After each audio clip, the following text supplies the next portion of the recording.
What's going on in Africa? Why are Western leaders not leaving African countries alone? I want you to listen. We gotta talk about something real serious today. We gotta talk about how the West, I mean the United States, France, Belgium, Portugal, just can't seem to keep their hands off Africa. I mean, colonialism ended, right? Independence was declared, flags were waved, everybody was happy for a hot minute. But then things got shady, real shady. We're talking assassinations, coups, all that messy stuff. Why? Because some of the Western leaders decided they weren't just handing over the resources of these Africans to their leaders. Any African leader that dare stand on their way to make her people to benefit need be taken down. Can you imagine that? Alright, first up, we've got Patrice Lumumba. This dude was elected president of Congo, right? Democratically elected, the people's choice. But here's the thing, Lumumba, he wasn't ready to live that puppet life. He wanted the Congo for the Congolese, especially its resources, but that did not go well with Belgium. Big mistake, apparently. The West, they weren't feeling that whole Africa for Africans vibe. So, what happened? Lumumba got caught in the crosshairs of the Cold War and was labeled a communist and taken out by an inside enemy. And who slid into power? Mobutu Sese Seko, backed by guess who? Yep, the good old USA and Belgium. It's like a bad rerun, people. Next up, Burkina Faso, where we meet Thomas Sankara. This guy was all about revolution, man. He was like, we need to stand on our own 2 feet, Africa. So he nationalized the Burkinabe resources, empowered women, the whole 9 yards. He even renamed the country from Upper Volta to Burkina Faso, meaning land of incorruptible people. Talk about throwing shade. But Sankara's vision, it was a little too bright for some, especially his former friend, Blaise Compaoré. Compaoré, backed by a certain someone who loves croissants and meddling in African affairs, France Sankara was overthrown and silenced. And just like that, another revolutionary voice silenced. Now let's head over to Guinea-Bissau and Cape Verde, where we meet Amilcar Cabral. This brother was a revolutionary through and through, fighting for independence from Portugal. Cabral knew knowledge was power, so he educated his people about colonialism and the importance of self-determination. He was like the woke professor you wish you had in college, but Cabral's movement, it was gaining too much traction. So Portugal, they weren't having it. They took him out, hoping to crush the revolution. Little did they know Cabral's ideas, they were like seeds, already planted. Guinea-Bissau and Cape Verde, they eventually won their independence. Chapter 4. Muammar Gaddafi, the Pan-African Enigma. Now let's talk about Muammar Gaddafi, the leader of Libya. Love him or hate him, you gotta admit, Gaddafi was a straight-up G. He did things his way, whether you liked it or not. He nationalized Libya's oil, making sure Libyans got a piece of the pie. He invested in education, healthcare, infrastructure, you know, the stuff governments are supposed to do. But Gaddafi, he was also a bit of a wild card. He spoke out against Western imperialism, called out their hypocrisy. That didn't sit well with some folks. So they decided to liberate Libya from Gaddafi. The result? Chaos.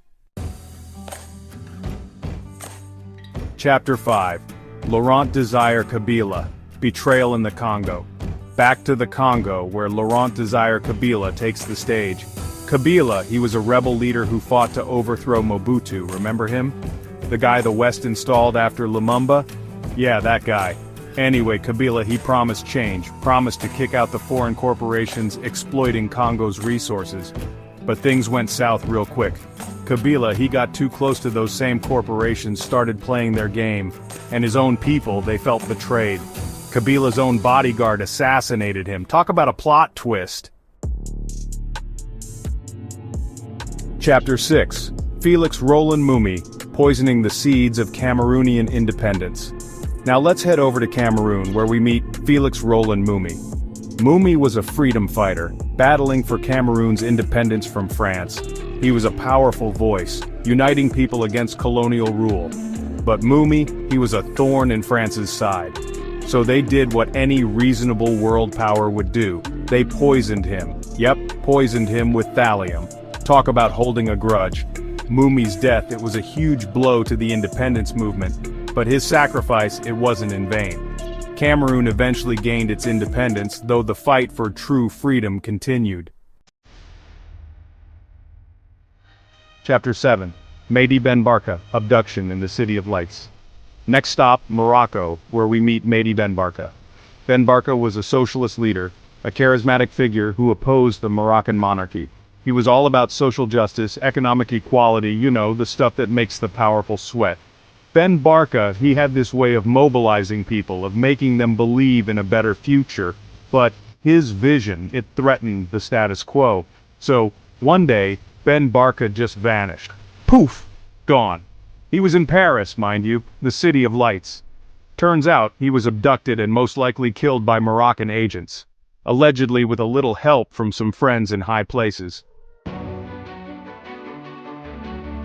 Chapter 8. Eduardo Mondlane, the educator who ignited a revolution. Finally, let's go to Mozambique, where we meet Eduardo Mondlane. Mondlane was a scholar, a revolutionary who dedicated his life to liberating Mozambique from Portuguese rule. He knew education was key, so he founded Frelimo, a movement that fought for independence. Mondlane, he was a unifier, a strategist, a true leader, but his vision was dangerous to the Portuguese, so they did what they did best. They took him out. A bomb, disguised as a book, ended Mondlane's life. Outrow Africa's future breaking free from the shadows. So, there you have it. A glimpse into the lives and tragic deaths of just a few African leaders who dared to challenge the status quo. Their assassinations left a void often filled with instability and further exploitation. The West talks about democracy, about freedom, but their actions tell a different story. A story of self-interest, of control, of propping up puppets while silencing those who dare to sing a different tune. Africa is a continent rich in resources, in potential and brilliant minds, but for too long it's been held hostage by those who seek to exploit, not empower. The question is, how can Africa break free from these shadows? How can Africa be allowed to chart her own course, free from interference and manipulation? Today we are back in Burkina Faso. An energy-filled young man, Ibrahim Traoré, a sergeant with a charismatic personality, is putting all his energy into liberating his people. But France and the US are not taking that. He is already being accused of being too close to China and Russia, and they want him out or down. His offenses are kicking out French miners from Burkinabe gold mines and forcing French soldiers out of Burkina Faso. This is a new world order, for goodness sake. When will this change? That, my friends, is the billion-dollar question.